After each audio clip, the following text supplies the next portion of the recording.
Convention alternative గురించి కూడా చర్చించాం. దానికి వచ్చే లోపల ఫస్ట్ డిఎస్సి విషయం చెప్పాలి అధ్యక్ష. 1994 నుంచి 2024 వరకు చూస్తే డిఎస్సి విధానం ద్వారా 2,53,000 మంది ఉపాధ్యాయులు నియమించడం జరిగింది.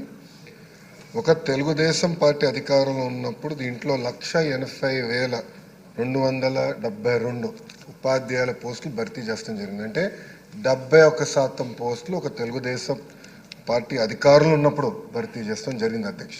అంటే విద్య పట్ల మన ప్రభుత్వంకు ఉన్న ఫోకస్ ఇది ఒక ఉదాహరణ మాత్రం అధ్యక్ష. మన ప్రభుత్వం అధికారంలోకి వచ్చిన వెంటనే తొలి సంతకం డిఎస్సి మేము పెడతాం జరిగింది.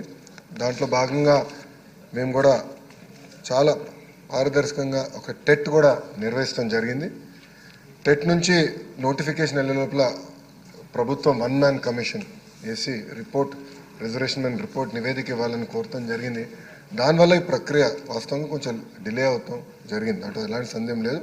కానీ మేము ఆల్రెడీ గౌరవ ముఖ్యమంత్రి గారితో చర్చించి ఎట్టి పరిస్థితుల్లో మార్చిలో ఈ నోటిఫికేషన్ ఇవ్వాలని నిర్ణయం తీసుకున్నాం. ఈ 16,347 పోస్టులు భర్తీ చేశాక మార్చిలో మేము నోటిఫికేషన్ ఇస్తున్నాం. అది మొదటిది. రెండోది అధ్యక్ష, ఎప్పుడు నోటిఫికేషన్ ఇచ్చినా ఒక కౌంటర్ వెళ్ళి లేదు ఇది కరెక్ట్ లేదు అది కరెక్ట్ లేదు జనరల్గా చెప్తాం జరుగుతుంది. ఈసారి అట్ట కాకుండా నేను అధికారులు కూడా ఆదేశాలు జారీ చేశాం. 1994 నుంచి ఏమేమి కేసులు పడినాయి డిఎస్సి పైన కేసులను తీసుకోండి.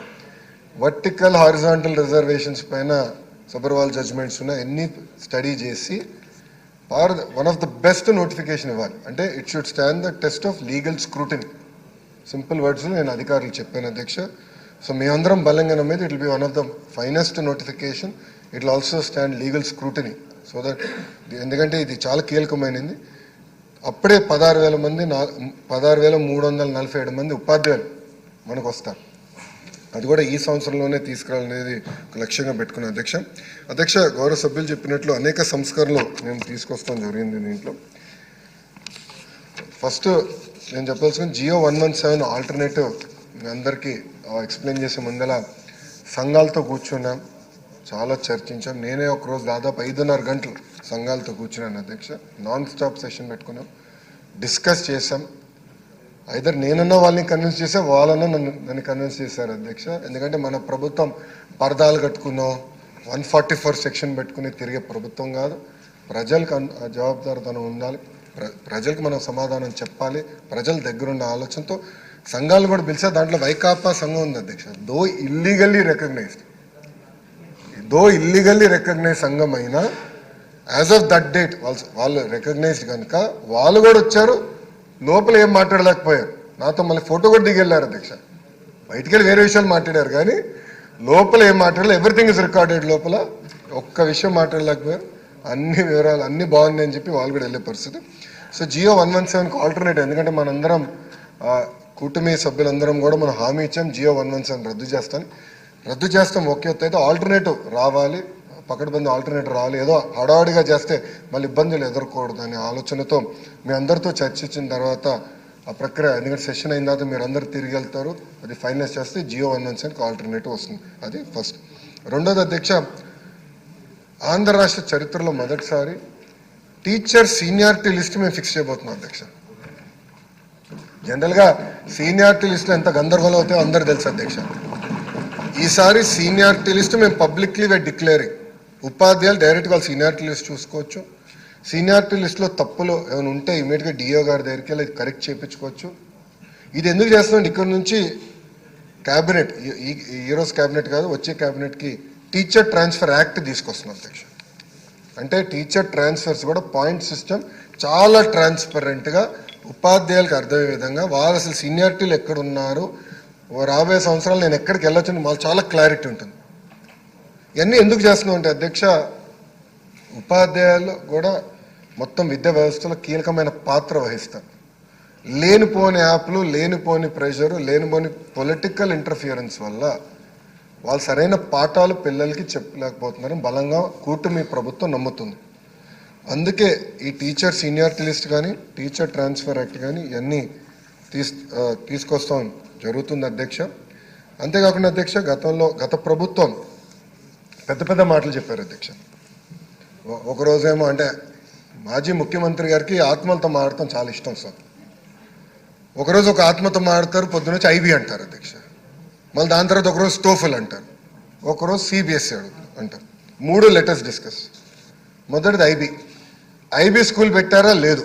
కానీ ఐబీ దగ్గర నుంచి ఒక రిపోర్ట్ తెప్పించేదానికి 5 కోట్ల రూపాయలు ఖర్చు పెట్టారు అధ్యక్ష. 5 కోట్ల రూపాయలు ఒక రిపోర్ట్ కోసం. అది అలానే టోఫల్ ఏమైనా అమలు చేశారా? చేయలేదు. ఇంకా సిబిఎస్ఈ మోడల్ ఆఫ్ ఎగ్జామినేషన్ అధ్యక్ష. ఇది సిబిఎస్ఈ మోడల్ ఆఫ్ ఎగ్జామినేషన్. నేను సిబిఎస్ఈ స్టూడెంట్ని అధ్యక్ష. 10th క్లాస్ పరీక్షలు అంటే మాకు యూనిట్ టెస్ట్ల నుంచి సెమీఫైనల్స్, ప్రీ ఫైనల్స్, మాక్ ఫైనల్స్, దెన్ ఫైనల్కి వెళ్తాం అధ్యక్ష. ఇది ఏదీ జరగకుండా, ఉపాధ్యాయుల్ని ప్రిపేర్ చేయకుండా సింపుల్గా సిబిఎస్ఈ మోడల్ ఆఫ్ ఎగ్జామ్స్ అనేసారు అధ్యక్ష. ఓకే, 10th క్లాస్లో చేశారు సరే, 9th క్లాస్లో మోడల్ తీసుకొచ్చారా? ఎందుకంటే మన ఫార్మాట్కి ఆ ఫార్మాట్కి తాడు తీసుకురాలి. నేను భయపడి ఇమీడియట్గా మాక్ ఎగ్జామ్ పెట్టమని చెప్పాను. పెడితే 90% మంది పిల్లలు ఏదో ఒక ఎగ్జామ్లో ఏదో ఒక సబ్జెక్ట్లో ఫెయిల్ అయ్యారు.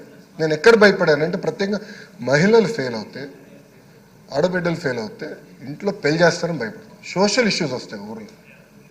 అందుకే నేనేం చెప్పండి అధికారులకి, CBSE model of examination will postpone by 3 years. ఉపాధ్యాయుల్ని రెడీ చేద్దాం, పిల్లల్ని ప్రిపేర్ చేద్దాం, తల్లిదండ్రులు కూడా ఈ ఎగ్జామ్ వల్ల ఏమేమి జరగకపోతే వాళ్ళకి ఇంటిమేట్ చేసి రాబోయే 3 సంవత్సరాల్లో ఈ మోడల్కి స్విచ్ అవుదాం అని నేను చెప్తాను జరిగింది అధ్యక్ష. ఇంకా అధ్యక్ష, స్కూల్ ఇన్ఫ్రా గురించి కూడా గౌరవ సభ్యులు అడిగారు. జియో 117కి ఆల్టర్నేటివ్ రెడీ అయిన తర్వాత మనకు ఫస్ట్ ఐడియా వస్తుంది అధ్యక్ష. మేము బలంగా నమ్మేది 1 class 1 teacher మోడల్. నేను విద్యాశాఖ మంత్రిగా నాకు బాధ్యతలు ఇస్తున్నారని టీవీ స్క్రోలింగ్ వచ్చినప్పుడు నాకు గౌరవ మున్సిపల్ అడ్మినిస్ట్రేషన్ శాఖ మంత్రి నారాయణ గారు నాకు ఫోన్ చేసి, లోకేష్, నేను మున్సిపల్ స్కూల్స్ నా కింద ఉండేది గతంలో, అప్పుడు నేను 1 class 1 teacher పెట్టా, దానివల్ల అద్భుతమైన రిజల్ట్స్ వచ్చినాయి. నువ్వు ఏ సంస్కరణ తీసుకొచ్చినా రాపోయినా పర్వాలేదు, ఇదొక్కటి చేయి, విద్యా వ్యవస్థ చాలా మార్పు వస్తుందని నాకు చెప్పిన వ్యక్తి నారాయణ సార్. గౌరవ అంటే ఎందుకు చెప్తానంటే ప్రజలు కూడా ఒకటి గమనించాలి అధ్యక్ష. మనందరూ తెలుసు చాలా అద్భుతమైన బ్యాక్గ్రౌండ్ నుంచి నారాయణ సార్ వస్తారు, కానీ ప్రభుత్వ విద్య బలోపేతం చేయాలి, స్కూల్ కానివ్వండి, ఇంటర్ కానీ మీరు బలోపేతం చేయాలని బలంగా చెప్పిన వ్యక్తి నారాయణ గారు. అందుకే మేము నమ్మేది ప్రతి పంచాయతీకి మోడల్ ప్రైమరీ స్కూల్ అంటే 1 class 1 teacher ఉండాలి, ల్యాబ్స్ రావాలి, కంప్యూటర్ ల్యాబ్స్ కూడా ఏర్పాటు చేయాలి. ఇప్పుడు మీరు చూస్తే 1 class 1 teacher అనేది కేవలం 1400 పాఠశాలలోనే. ఈ సంస్కరణ ద్వారా కనీసం 10,000 పాఠశాలలకి 1 class 1 teacher తీసుకెళ్ళిన లక్ష్యంతో మేము పనిచేస్తున్నాం అధ్యక్ష. లాస్ట్ ఇంకా 2-3 పాయింట్స్ అధ్యక్ష. కరికులం చేంజెస్కి వచ్చేగల ప్రధానంగా నేను నమ్మేది మహిళల పట్ల గౌరవం పెరగాలంటే అది విద్యా శాఖ చాలా కీలకమైన పాత్ర వహించాలి అధ్యక్ష. సింపుల్గా చెప్పింది, 1st, 2nd class టెక్స్ట్ బుక్స్లో ఇంటి పనుల ఫోటోలు ఉంటాయి అధ్యక్ష. అంటే ఇవన్నీ చిన్న విషయాలు కానీ చాలా ఇంపార్టెంట్ ఇష్యూ అధ్యక్ష. ఆ ఫోటోలో నేను అడిగింది అధికారులకి, దాంట్లో ఎంతమంది మగవాళ్ళు చేసేది ఉంది, ఎంతమంది ఆడవాళ్ళు చేసేది ఉందని అడిగాను అధ్యక్ష. 100కి 100% ఆడవాళ్ళు చేసిన ఫోటోలు ఉన్నాయి. ఎందుకు ఉండాలని నేను ప్రశ్నించాను అధ్యక్ష. ఎందుకంటే నాకు బ్రహ్మకి చిన్న వయసులో పెళ్ళయింది, మేము అమెరికాకి వెళ్ళాం, ఇంటి పనులు ఇద్దరు కలిసికట్టుగా చేసాం. ఎందుకు అట్లా ఉండాలి? అందుకే నేను ఇమ్మీడియట్గా చెప్పా 50-50 చేయండి అని చెప్పా. ఇప్పుడు ప్రింటెడ్ టెక్స్ట్ బుక్స్లో అది వస్తుంది అధ్యక్ష. అంటే మహిళల్ని గౌరవించాలి, అన్ని పనులు సమానం, అంటే we are equal, women and men are equal అనేది ఈ ఫొటోస్ ద్వారా ఇవన్నీ చేయాలి అధ్యక్ష. ఇన్ఫ్యాక్ట్ నేను గౌరవ అనిత గారితో కూడా మేము చర్చించాం, రేపు మంత్రి గారితో కూడా మేము డిస్కస్ చేస్తాం. ఫిలిమ్స్లో కూడా రావాలి అధ్యక్ష. కొన్ని కొలెక్టియల్ వర్డ్స్ ఉంటాయి, గాజులు తోడుకున్నా అని, ఐ అబ్జెక్ట్ టు దట్. చీర కట్టుకున్నా అంటే ఐ అబ్జెక్ట్ టు దట్ అధ్యక్ష. గతంలో మంత్రులుగా పనిచేసిన వాళ్ళు కూడా అలాంటి స్టేట్మెంట్స్ ఇచ్చారు. ఆ రోజు కూడా నేను మాట్లాడదాను మిత్రులు. ఎందుకంటే ఈ కొలెక్టియల్ పదాలు పోవాలి అధ్యక్ష. మన డిక్షనరీ నుంచి పోతేనే మార్పు, సమాజంలో మార్పు వస్తుందని నేను బలంగా నమ్ముతున్నాను అధ్యక్ష. ఇప్పుడు ఏంటంటే ఇంగ్లీష్ మీడియం అనేది ఇప్పుడు వచ్చింది. మీరు అన్నట్టు ఉపాధ్యాయులు అనేక ఇబ్బందులు పడుతున్నారు. సో ఉపాధ్యాయులు అనేక ఇబ్బందులు పడుతున్నారు కనుక వాళ్ళు కూడా టీచర్ ట్రైనింగ్ చేసి, ఇప్పుడు మీరు చూస్తే టెక్స్ట్ బుక్స్లో 2 ఇస్తున్నాం, ఇంగ్లీష్, తెలుగు ఉంది. సో పిల్లలు కూడా అర్థం చేసుకోగలుగుతారు, ఇబ్బంది లేకుండా ఉండాలని లక్ష్యంతో మన ప్రభుత్వం పనిచేస్తుంది. అంతేకాకుండా మీరు అన్నట్టు ఎయిడెడ్ వ్యవస్థ అంత అస్తవ్యస్తంగా ఉంది, గందరగోళంగా ఉంది. గతంలో ఒక పాలసీ తీసుకొచ్చారు, మళ్ళీ ఆ పాలసీకి 3 ఆప్షన్స్ ఇచ్చారు, అంత గందరగోళంగా ఉంది. రోజు ప్రిన్సిపల్ సెక్రటరీ గారికి కంటెంప్ట్ ఆఫ్ కోర్ట్ నోటీసులు వస్తే అప్పుడు గ్రీన్ నోట్ నాకు వస్తుంది, నేను అప్రూవ్ చేస్తాను. దీనికి శాశ్వతమైన పరిష్కారం తీసుకురావాలి అని నేను చాలా స్పష్టంగా చెప్పాను. దానికి పాలసీ కూడా మేము రూపొందిస్తున్నాం. అంతేకాకుండా టీచింగ్ అవర్స్ ఏదైతే మీరు చెప్పారో, నేను ఉపాధ్యాయులతో కూడా చర్చించిన తర్వాత అంత పని భారం పెంచాను నేను నమ్మట్లేదు. But I will come back to sir. కొంచెం అంటే అది క్వశ్చన్లో లేదు కనుక నేను అంత ప్రిపేర్ అవ్వలేదు. I will come back to on that sir. అధ్యక్ష, స్కూల్ కిట్స్, చిక్కీ, గుడ్ ఈ మూడు మనం డిస్కస్ చేయాల్సిన అవసరం ఉంది. డీటెయిల్గా మళ్ళీ నేను చెప్తాను అధ్యక్ష. ఈరోజు గర్వంగా చెప్తున్నా, కూటమి ప్రభుత్వ నాయకత్వంలో ఒక చిక్కీలోనే సంవత్సరానికి 36% సేవింగ్ తీసుకొచ్చాం. అది 63 కోట్ల రూపాయలు ఒక చిక్కీలో. అంటే 5 సంవత్సరాల్లో 300 కోట్ల రూపాయలు ఒక చిక్కీలో సేవింగ్. ఒక చిక్కీ సేమ్ థింగ్ మీరు తీసుకుంటే స్కూల్ కిట్లో నేను అనుకుంటే సుమారుగా 8 to 9% వరకు రావచ్చు అనుకుంటే, ఇంకా టెండర్స్ జరుగుతున్నాయి. 8 to 9% రావచ్చు. అంటే దాంట్లో ఇంకా కనీసం ఒక 60-70 కోట్ల రూపాయలు సంవత్సరం దాంట్లో సేవింగ్ వస్తున్నాయి. గుడ్డుల్లో కూడా దాదాపు నాకున్న సమాచారం మేరకు